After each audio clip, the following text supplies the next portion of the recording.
छत्तीसगढ़ में 30 नक्सली ढेर, बीजापुर कांकेर में घंटों चली मुठभेड़। डबल इंजन सरकार में मार्च 2026 तक नक्सलियों के समूल सफाई के लक्ष्य को गति देते हुए सुरक्षा बल ने बीते दिन बस्तर संभाग के बीजापुर व कांकेर जिले में हुए 2 अलग मुठभेड़ में 30 नक्सलियों को मार गिराया। दोनों ही मुठभेड़ स्थल से भारी मात्रा में हथियार और गोला बारूद भी मिले हैं। बीजापुर में अभियान के दौरान नक्सलियों से लड़ते हुए डिस्ट्रिक्ट रिजर्व गार्ड के जवान राजू ओयाम को वीरगति प्राप्त हुई है।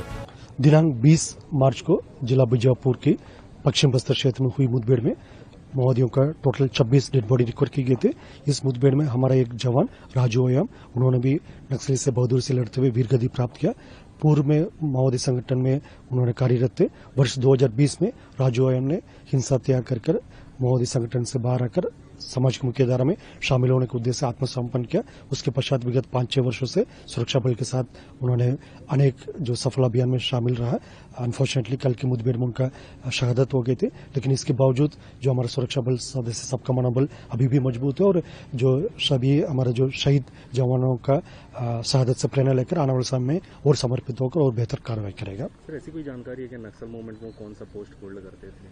जैसा इंद्रावती एरिया कमेटी में जो पूर्व में जैसा माओवादी संगठन का Dandakaranya special zone committee area में इंद्रावती एरिया कमेटी में जो उन्होंने जो बोर्ड का क्षेत्र में जो जन मिलिशिया और अन्य जो संगठन में उन्होंने वर्ष 2020 के पहले जो कार्यरत थे, उसके बाद फिर उन्होंने आत्मसमर्पण कर अभी सुरक्षा बल के साथ लगातार काम कर रहे थे। सर, रिसेंटली बीजापुर में बड़े सक्सेस मिले हैं नक्सल मूवमेंट पे, तो बस he was part of any जैसा ये सभी लगातार विगत 2-3 वर्षों से जो हमको सफलता प्राप्त हो रही, तो सभी सुरक्षा बल का काफी महत्वपूर्ण योगदान रहा।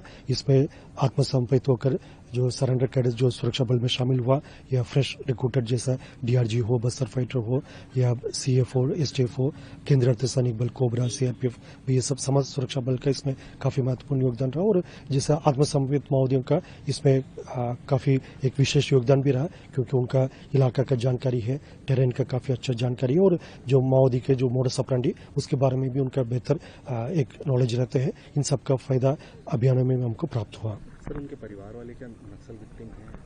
उसके परिवार में भी जैसे कई समस्या को नक्सल जो गतिविधि कारण से जो सामने करना पड़ा, उनके परिवार में काफी प्रतिबंध भी माओवादी द्वारा की गए थे। उस क्षेत्र से उनका बाहर आने के लिए भी मना की गई थी। इस टाइप के काफी कठिन परिस्थिति को सामने करने के बावजूद भी जो राजू ओयाम द्वारा सुरक्षा बल के साथ मिलकर अनेक सफल अभियान में उनका साथ रहा और उनका मेन मकसद ये रहा इस क्षेत्र से नक्सल समस्या खत्म हो, ताकि इस क्षेत्र की जनता एक स्वतंत्र जीवन जी सकता और उनकी इच्छा अनुसार एक अपना जीवन यापन कर सकता। वही उनका मेन मकसद रहा।